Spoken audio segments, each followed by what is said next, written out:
What's a 401k? What's a budget? How does a 401k run? Yes, you get extra money. Yeah. That's totally important. Yeah. Hello, welcome to Tuesdays with Trey. I have my guest, Governor Little.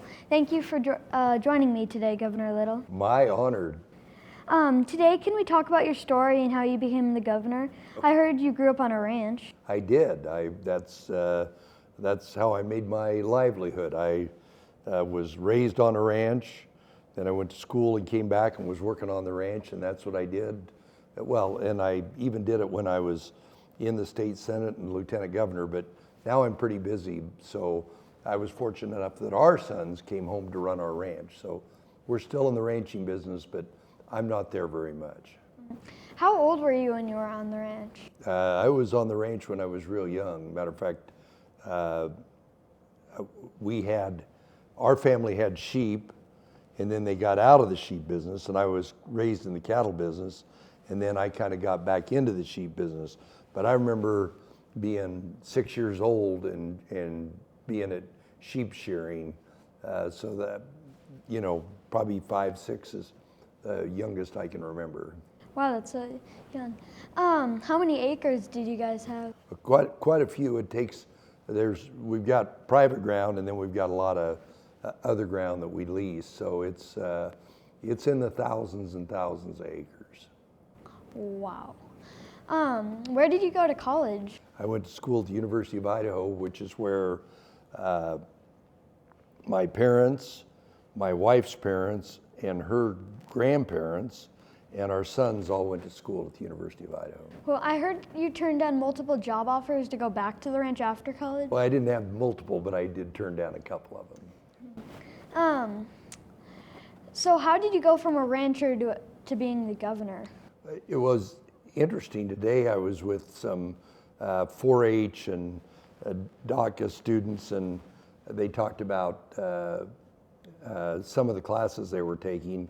My education was in agribusiness, animal science, but I took 2 classes, one in parliamentary law and one in political science, thinking I would never use those. And those are things that I use all the time now compared to some of but it was all helpful. Genetics, biochemistry, every one of those, at some point in time, it comes back to you, and that's why it's a good idea for everybody to get a broad education. What was the hardest decision you made as governor? Probably the toughest time was during COVID, when everybody was scared. There was all this uncertainty. There were federal programs that were set up overnight that the state didn't have a great way to handle them. We got there and we got through it. Matter of fact, Idaho recovered from COVID faster than any other state. But if I was going to do it over, which I don't want to do, I'd do it a little differently. So. What was the best decision you think you made as governor? Well, actually, in my position, the most important thing is who you surround yourself with. I've got a small staff here in the governor's office, but then there's all the cabinet members, and the most important thing you do is go out and recruit, hire, and maintain good help.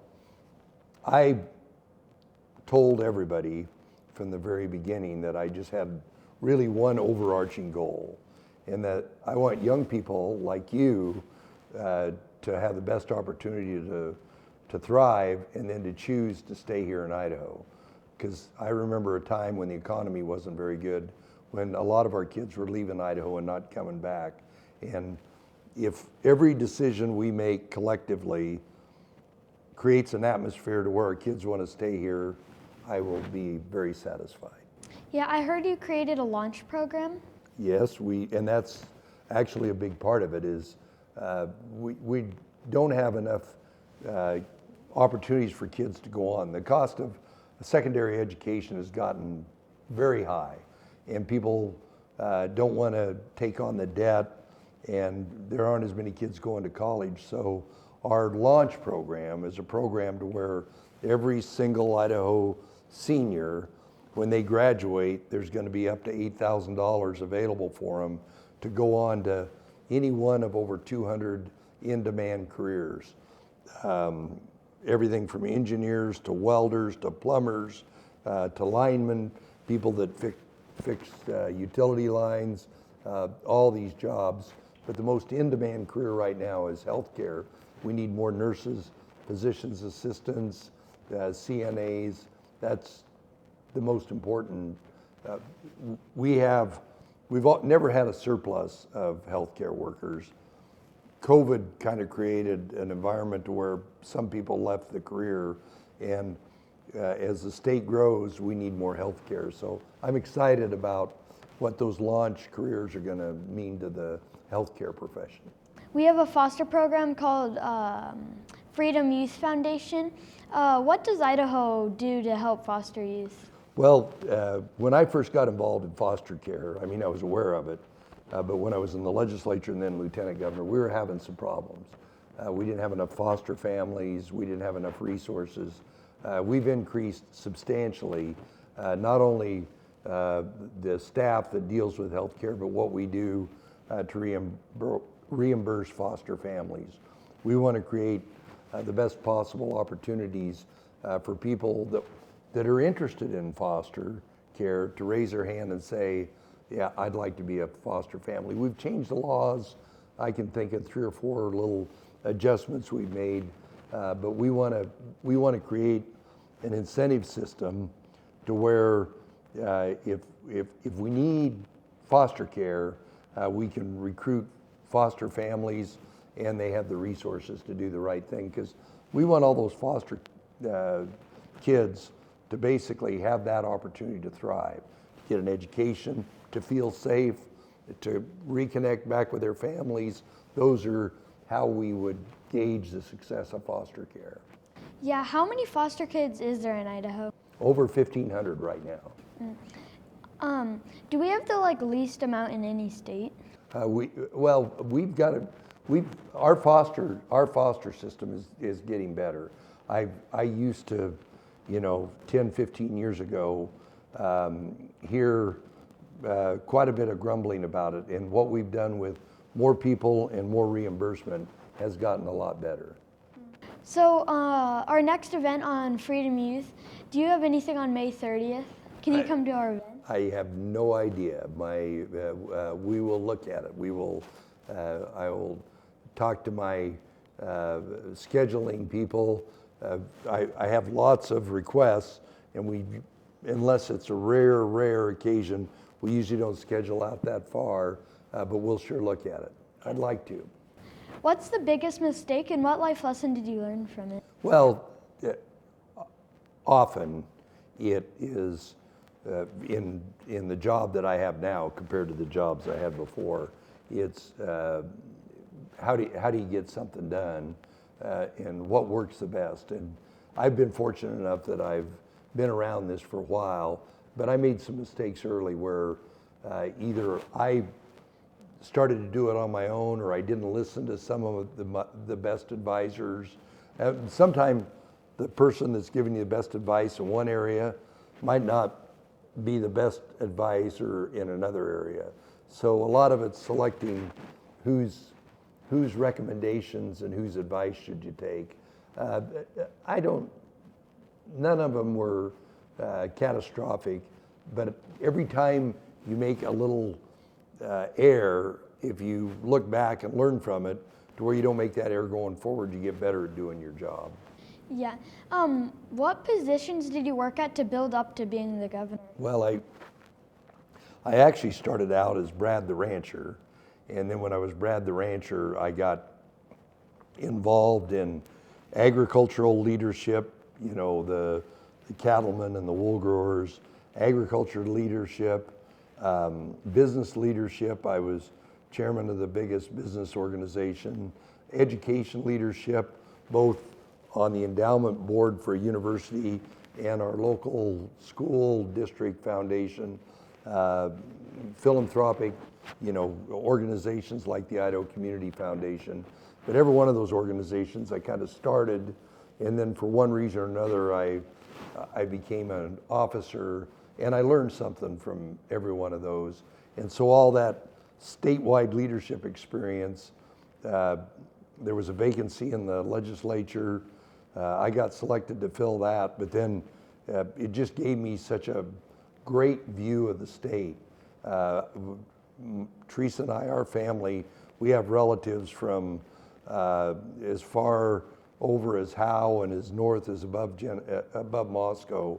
So I've got great family connections over the state, and that's helpful too, because Idaho's a very diverse state, and there's not very many people that have been exposed to the entirety of the state, which, you know, being in the agriculture, I was pretty involved in the timber industry for a while, the mining industry, and then business.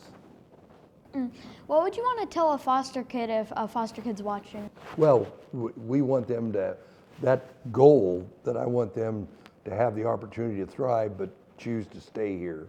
That's, you know, launch really changes the affordability. I would, out of those 1,500 foster kids, I would assume that not very many of them had the chance to go on.